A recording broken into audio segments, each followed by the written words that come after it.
Lyft officials settle lawsuit over sexual assaults by drivers. Look how they settled the suit when it comes to sexual assault by drivers. Sexual assault by riders far outweighs this suit, right? But this is what Lyft is focusing on because they want to please the rider. But ladies and gentlemen, we have been collecting at giglawyers.com, we have been collecting hundreds and hundreds of cases filed by riders, filed by drivers against riders for sexual assaults. We've funneled them to different law firms. Some law firms only exclusively focus on drivers. Some law firms focus on sexual assaults by drivers and riders. So keep your story coming, right? And it's not just a story, it's reality. It's happening in the car. Many male drivers are being reported that they've been groped or sexually harassed or raped or assaulted by riders, especially drunk riders. So keep the stories coming. We're going to hold the companies accountable. Why? Because they are failing us on safety and security for drivers and riders alike, right? So let's dive into the story here. Lyft will implement several safety and governance reforms to settle shareholder lawsuit accusing the ride-sharing companies, officers, and directors of not doing enough to stop drivers from sexually and physically assaulting passengers. And it's sad that you shareholders are focusing on this exclusively. At least you're holding those dumbwit executives and officers responsible for some of the inaction. But let me tell you, the majority of the inaction takes place because these executives and officers fail to keep female and male drivers safe from riders that want to sexually assault them. So you need to do a little bit more homework here, shareholders, and do it properly and follow through properly if you want to get the big picture, the entire picture. A preliminary settlement was filed on Tuesday night in the Oakland, California Federal Court. It just needs the judge's approval. Lyft agreed to boost passenger awareness of the alert 911 silently. That 911, my friends, all I can say is I think I have a cap here, right? We don't dial 911. Why? Because by the time you've dialed it and by the time people arrive, if they arrive, you could be dead. So you got to take it in matters into your own hands. This 911 bullshit doesn't work at all. On its app for reporting misconduct and make it easier to report problems 24/7 to a live human. Yeah, you're going to, customer service when I finally get through. Oh, by the way, I just got raped and can you come and help me? Right. It also said it has also improved training and its code of business conduct and ethics. The changes would, you go and preach your business conduct and ethics in emails to drunk riders in the car. Oh, here's an email reminder on how you should behave in your ethics, right? You shouldn't be sexually assaulting that female driver. Really?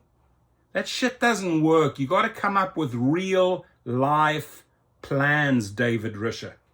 All of this is just bogus shit to service the media and sort of try and make the public feel safe. It's not working. The changes would last at least 3 years. Officers and directors would pay no money to the company and the insurances would pay $700,000 to cover the plaintiff's legal fees.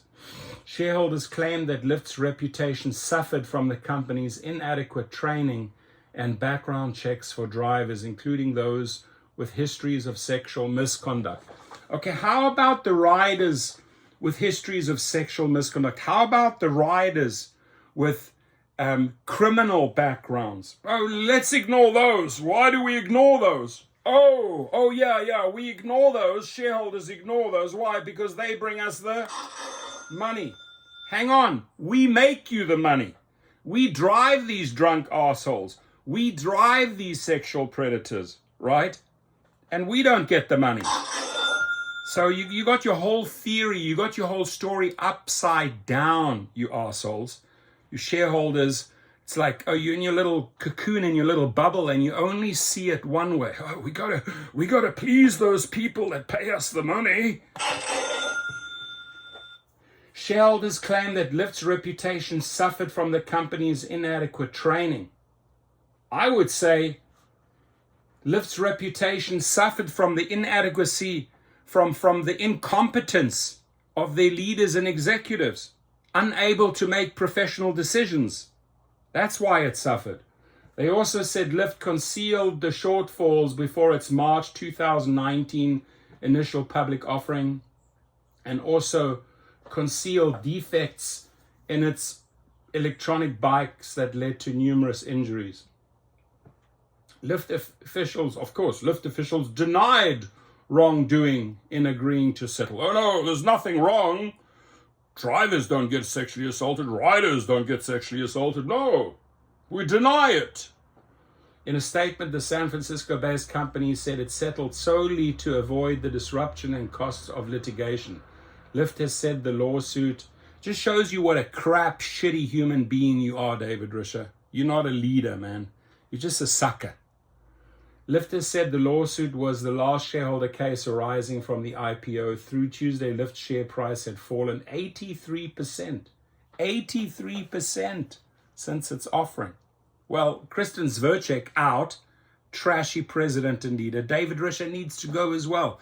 There is no competent leadership at Lyft on the steering wheel, holding on to that ship. They're steering it directly to an iceberg. It's disastrous. Their stock is disastrous. The executives are disastrous. Their decisions are disastrous. Please feel free to comment. Many rideshare passengers have also accused Uber drivers of sexual assault. Well, how about you start addressing drivers that have been assaulted by riders? Way higher percentage. I'll tell you, it's 8. It'll be 9. 9 out of 10 would be riders assaulting drivers. Wake up over there, man. Seriously, do I need to send you some coffee? What do I need to send you? A couple of grams of Coke so that you start working? What do you need from me? What do you need from us to wake up over there? Hey? Because the way you're conducting yourselves over there at Lyft, it's pure bullshit. Bullshit level DEFCON 5 over there at the Lyft headquarters. Your comments.